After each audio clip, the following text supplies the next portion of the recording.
सम्पूर्णमा नमस्कार। म ज्योतिषाचार्य नारायण प्रसाद भण्डारी। 2082 साल वृष राशिको लागि कस्तो रहनेछ आउनुहोस् जानौं प्रामाणिक र शास्त्रसम्मत तरिकाबाट। द्वितीय भावमा बृहस्पतिको गोचर, चतुर्थ भावमा केतु, दशम भावमा राहु र एकादश भावमा शनि। यसको के कस्तो फल रहनेछ त? बृहस्पति द्वितीय भावमा रहँदाखेरि द्वितीय शुभ गुरु धनम वाक्सौख्यमायुषः बन्धुभिर्वृद्धिमा याति धर्मयुक्तम मनश्च, अर्थात् यसको चाहिँ असाध्यै शुभ फल बताइएको छ शास्त्रमा, जसले तपाईको बोलीमा मिठासपन बढाउनेछ, धनमा वृद्धि गर्नेछ, कुटुम्बसँगको सम्बन्ध असाध्यै सुमधुर हुनेछ, बिग्रिएका सम्बन्धहरू पनि तपाईका सुमधुर बन्नेछन्। त्यसैगरी इकोनोमिकल्ली फाइनान्शियल्ली पनि तपाईलाई एकदमै स्टेबल र स्थिर समय रहेको देखिएको छ। त्यसैगरी बचतमा वृद्धि हुनेछ, सम्पत्तिको वृद्धि हुनेछ।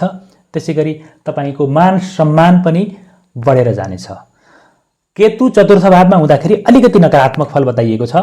केतु चतुर्थके कष्टम मातृ दुखम गृह क्षतिम, अर्थात् चतुर्थ भावमा केतु हुँदाखेरि माताको स्वास्थ्यमा समस्या हुन सक्छ अथवा मातासँगको सम्बन्धमा पनि कुनै न कुनै हिसाबले खटपट रहन सक्छ। त्यसैगरी मानसिक चिन्ता तनावको अवस्था देखा पर्न सक्छ भने घर परिवारमा पनि अलिकति अशान्ति देखा पर्न सक्छ। मित्रहरूबाट विश्वासघात हुन सक्छ। त्यसैगरी तपाईको कार्यक्षेत्रमा पनि कुनै न कुनै किसिमको विवादको अवस्था रहन सक्छ। अलिकति सजग भएर अगाडि बढ्नुपर्ने अवस्था देखिएको छ। तपाईले ध्यान योग तर्फ आफूलाई शरीक बनाउनु भयो भने त्यसबाट कुनै न कुनै हिसाबले शुभ फल देखा परेको छ। र अब तेस्रो भनेको राहु ग्रह। राहु ग्रहको दशम स्थानमा अवस्थिति छ। दशम स्थानको राहुले कस्तो फल दिन्छ भने तपाईलाई यो शुभ फल मानिएको छ।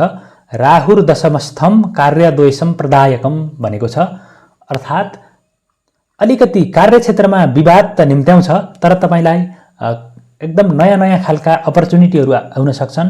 तपाईले सोच्दै नसोचेको काम बन्न पनि सक्छ। त्यसैगरी तपाईको एउटा सार्वजनिक छवि पनि बढाउनेछ।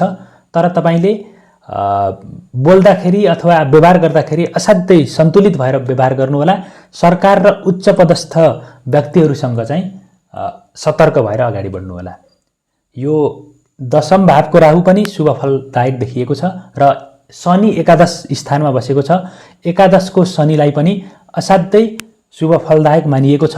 शनिर्लाभे स्थितो नित्यम लाभदः प्रियसङ्गतः भनेको छ, अर्थात् जब एकादश भावमा शनि रहन्छ तब पहिले गरेका तपाईले कर्मको फल पाउने समय हो।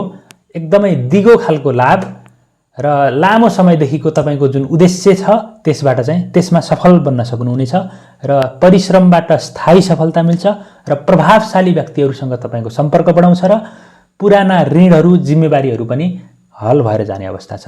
समग्रमा भन्दाखेरि तपाईको बृहस्पति असाध्यै शुभ देखियो।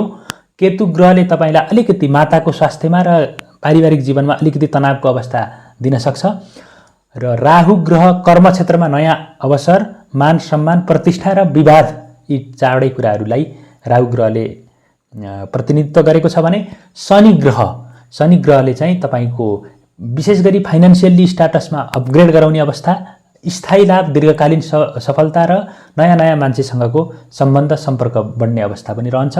समग्रमा वृष राशि 2082 सालको लागि असाध्यै शुभ फलदायक मानिएको छ। तपाईहरूको समय शुभ रहोस्। सबैलाई नमस्कार।